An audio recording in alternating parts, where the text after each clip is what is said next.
আমি doctor Piyal Bhattacharya, medical consultant faculty, Shrimati technique institute. এখানে মূলত যেটা আমাকে করতে হয় সেটা এখানকার যে ফায়ার সেফটি কোর্সরা হয় সেই ফায়ার সেফটি কোর্স, তাছাড়া অন্যান্য যে সমস্ত কোর্সগুলো রয়েছে তার মধ্যে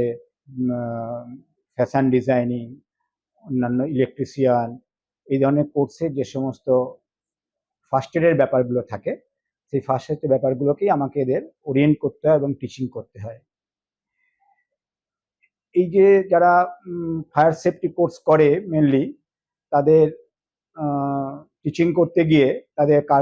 যারা যখন এমপ্লয়মেন্ট পায় বিভিন্ন অর্গানাইজেশনে, বিভিন্ন ফ্যাক্টরিতে বা বিভিন্ন জায়গায় যেগুলো হয়, সেখানে যে ধরনের হ্যাজার্ডস হতে পারে বা যে ধরনের বিপদগুলো আসতে পারে সেইগুলোর ফার্স্ট এড কীভাবে করতে হয় সেগুলো আমরা হ্যান্ডস অন ট্রেনিং করাই। মূলত প্র্যাকটিক্যালটাই বেশি হয়। সেখানে আমরা শেখাই যে বার্ন হলে কি করে কি করতে হবে, সেগুলো ড্রেসিং কিভাবে করবে, বিভিন্ন ইনজুরির ড্রেসিং কিভাবে হবে, হেড ইনজুরি হলেই বা কি করবে, স্পাইনাল ইনজুরি হলেই বা কি করবে, কোনো কাট স্পুন হলেই বা কিভাবে করবে, এবং হঠাৎ যদি কেউ আনকনসাস হয়ে যায়, যেটা খুব ইম্পর্টেন্ট, সিপিআর পর্যন্ত আমরা ডেমো সিপিআরও করাই এবং প্রত্যেকটা স্টুডেন্টকে আমরা সিপিআর শেখাই, যাতে বাচ্চা মানে যিনি ভিক্টিমাইজড বা যিনি অসুবিধার মধ্যে পড়েছেন তাকে যাতে ঠিকঠাক সময়ে আমরা হসপিটালাইজ করতে পারি, এটার জন্যই করা হয়। এছাড়াও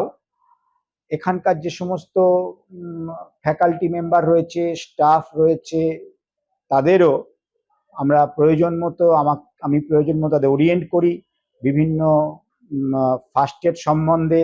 তাদের লাইফস্টাইল সম্বন্ধে, তারা কি করে লাইফস্টাইল মেনটেন করবে, কি করলে ভালো থাকা যায়, তাদের কি করে লাইফস্টাইল চেঞ্জ করবে,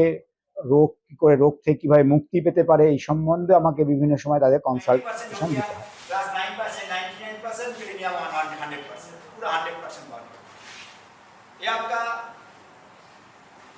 ये आपका मेमोरी में रखना पड़ेगा जो कितना परसेंटेज बार हो गया, देखने के बाद आप समझ जाता है ये बार हो गया तो इतना परसेंटेज बार हो गया।